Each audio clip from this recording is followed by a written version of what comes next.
اگلا سوال علامہ محمد عارف اظہری صاحب سے یہ ہے کہ جو نبی پاک علیہ الصلاۃ والسلام کو معراج پہ اللہ تبارک و تعالیٰ نے بلایا اور اس میں رسول اللہ صلی اللہ علیہ وسلم جو شب معراج میں تشریف لے گئے، تو کیا آپ نے ظاہری آنکھوں سے اللہ کا دیدار کیا؟ اور شب معراج کا تھوڑا سا واقعہ آپ کچھ بتائیں۔ الحمدللہ وحدہ والصلاۃ والسلام علی من لا نبی بعدہ وعلی آلہ وصحابہ اما بعد، فاعوذ باللہ من الشیطان الرجیم، بسم اللہ الرحمن الرحیم۔ سبحان الذی اسری بعبدہ لیلا من المسجد الحرام الی المسجد الاقصی۔ معراج اللہ کے رسول صلی اللہ تعالیٰ علیہ وسلم کے معجزات میں سے ایک معجزہ ہے، اور ایسا معجزہ جس نے دنیا کو حیرت میں ڈال دیا۔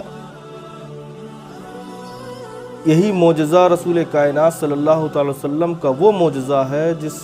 معجزے کی برکت سے آج نماز کا ہمیں تحفہ عطا ہوا۔ اللہ کے رسول صلی اللہ تعالی علیہ وسلم نے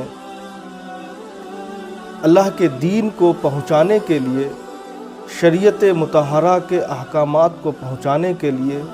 جس جفا کشی اور جس محنت سے کام کیا، اور کفار و مشرکین نے آپ علیہ الصلاۃ والسلام کے ساتھ جو ظلم و زیادتی کے پہاڑ توڑے، آقا علیہ الصلاۃ والسلام پر ایک وقت ایسا گراں گزرا کہ آپ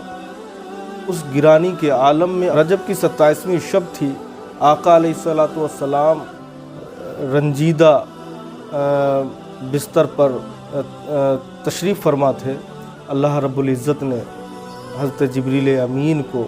50,000 فرشتوں کے ساتھ براق کی سواری کے ساتھ بارگاہ رسالت میں بھیجا اور معراج سے نوازا، جس کو اللہ رب العزت نے قرآن کریم میں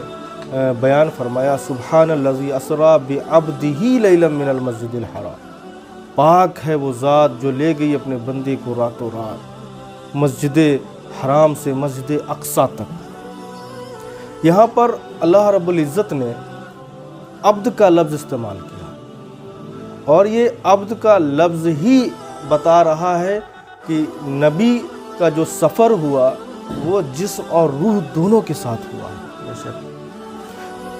اللہ رب العزت نے پیارے آقا علیہ الصلاۃ والسلام کی تسکین کے لیے، رسول کائنات صلی اللہ علیہ وسلم کی دلجوئی کے لیے یہ معراج کا تحفہ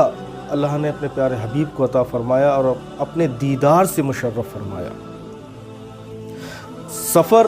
مسجد حرام سے مسجد اقصی تک، اور مسجد اقصی سے پھر عرش تک، اور عرش سے لامکاں تک، اور قرآن نے اس چیز کو بیان فرمایا۔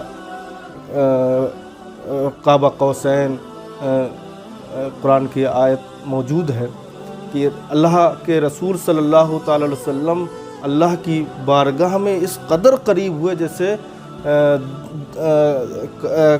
دو کمانیں ایک دوسرے سے قریب ہوتی ہیں، کمان کے دو سرے ایک دوسرے سے قریب ہوتے ہیں، اور جسمانی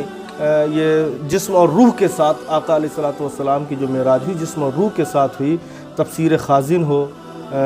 ساوی ہو، جلالین ہو، ان تفاسیر میں بھی مفسرین اکرام نے اس چیز کو بیان کیا ہے، اور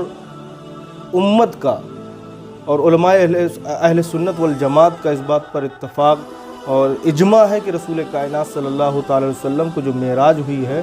وہ جسم اور روح کے ساتھ ہوئی ہے۔ حوالے کے طور پر بتانا چاہوں گا،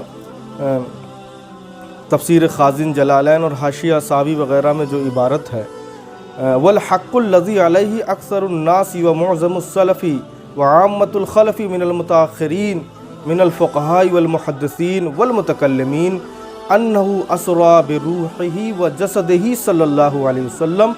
ویدل علیہ قولہ سبحانہ وتعالی سبحان الذی اسری بعبدہ لیلا من المسجد الحرام الی المسجد الاقصی۔ علامہ ادیب مکن پوری علیہ رحمت و رضوان نے بہت ہی عمدہ انداز میں اس کو بیان فرمایا ہے، سیاح لا مکاں کے قدم اور زمیں پر، سیاح